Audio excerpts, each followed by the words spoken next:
ಮೊದಲನೇದಾಗಿ ಕರ್ನಾಟಕ ಜನತೆಗೆ ನಮಸ್ಕಾರಗಳು. ಇವತ್ತು ನಮ್ಮ ಮಂಡ್ಯದಲ್ಲಿ ಅಂಚೆ ಕಚೇರಿಯ ಮೂಲಕ ಒಂದು ಪತ್ರ ಚಳವಳಿಯನ್ನು ಮಾಡಿದ್ದೀವಿ. ಈ ಪತ್ರ ಚಳವಳಿಯ ಉದ್ದೇಶ ಏನಪ್ಪ ಅಂತಂದರೆ,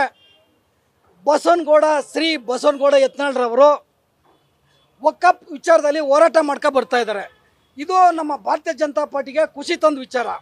ಆದರೆ ನಮ್ಮ ಪ್ರಶ್ನೆ, ಬಸವನಗೌಡ ಯತ್ನಾಳ್ರವರು ಕಾಂಗ್ರೆಸ್ ಪಕ್ಷ ವಕ್ಫ್ ಬೋರ್ಡ್ ವಿರುದ್ಧ ಹೋರಾಟ ಮಾಡ್ತಾ ಇದ್ದಾರಾ ಅಥವಾ ಸನ್ಮಾನ್ಯ ಶ್ರೀ BS ಯಡಿಯೂರಪ್ಪಾಜಿ ಮತ್ತು ರಾಜ್ಯಾಧ್ಯಕ್ಷರಾದ ನಮ್ಮ BJPಯ ರಾಜ್ಯಾಧ್ಯಕ್ಷರಾದ ವಿಜೇಂದ್ರಣ್ಣವರ ವಿರುದ್ಧವಾಗಿ ಪ್ರತಿಭಟನೆ ಮಾಡ್ತಾ ಇದ್ದೀರೋ ಗೊತ್ತಾಗಲಿಲ್ಲ ನಮಗೆ.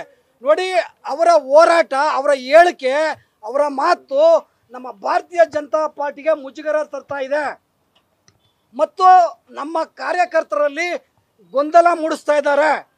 ದಯಮಾಡಿ ಇವತ್ತು ನಾವು ನಮ್ಮ ರಾಷ್ಟ್ರೀಯ ಅಧ್ಯಕ್ಷರು ನಡ್ಡಾಜಿಯವರಿಗೆ ಮತ್ತು ನಮ್ಮ ಕೇಂದ್ರ ಸರ್ಕಾರದ ಗೃಹ ಮಂತ್ರಿಗಳಾದ ಅಮಿತ್ ಶಾಜಿಯವರಿಗೆ ಅಂಚೆ ಕಚೇರಿಯ ಮೂಲಕ ರಕ್ತದಲ್ಲಿ ಸಹಿ ಮಾಡಿ ಒಂದು ಪತ್ರ ಬರೆದಿದ್ದೀವಿ.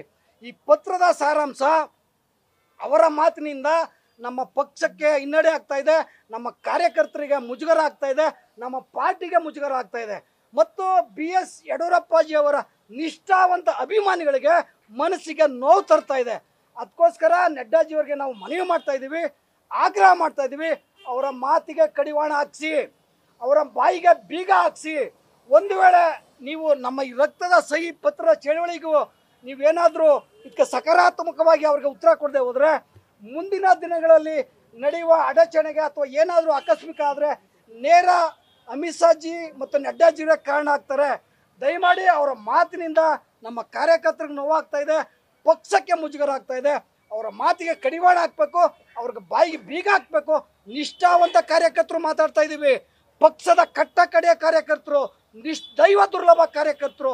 ದಯಮಾಡಿ ನಾವು ಕೂಡ ಆಗ್ರಹ ಮಾಡ್ತಾ ಇದ್ದೀವಿ ಬಸವನಗೌಡ ಯತ್ನಾಳ್ ಅವರೇನು ಹೊರ ಪಕ್ಷರಲ್ಲ, ನಮ್ಮ ಪಕ್ಷದವ್ರೆ.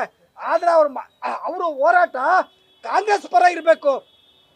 ನೋಡಿ, ಇಳಿ ವಯಸ್ಸಿನಲ್ಲಿ BS ಯಡಿಯೂರಪ್ಪಾಜಿಯವರು ಒಂದೇ ಒಂದು ಇದನ್ನ 14 ಮಾಡಿ 14 140 ಮಾಡಿ ಈ ಕರ್ನಾಟಕದಲ್ಲಿ BJP ಸರ್ಕಾರ ತಂದಂಥವ್ರ ಬಗ್ಗೆ ಭಾಳ ಕೇವಲಾಗಿ ಮಾತನಾಡ್ತಾ ಇದ್ದಾರೆ. ಇದು ಮನಸ್ಸಿಗೆ ನೋವಾಗಿದೆ. ದಯಮಾಡಿ ಇದನ್ನ ಬಸವನಗೌಡ ಯತ್ನಾಳ್ ಅರ್ಥ ಮಾಡ್ಕೋಬೇಕು. ನಡ್ಡಾಜಿಯವರು ಕೂಡಲೇ ಅವ್ರ ಮೇಲೆ ಸೂಕ್ತ ಕ್ರಮ ತಗೊಳ್ಬೇಕಂತೇಳಿ ನಾವು ಆಗ್ರಹಿಸ್ತಾ ಇದ್ವಿ. ಭಾರತೀಯ ಜನತಾ ಪಾರ್ಟಿಯ ನೊಂದ ಕಾರ್ಯಕರ್ತರು, ಮಂಡ್ಯ ಜಿಲ್ಲೆ. ನ್ಯೂಸ್ ಫಸ್ಟ್, ನಿರ್ಭೀತಿಯಿಂದ ನಿಮ್ಮ ಪರವಾಗಿ.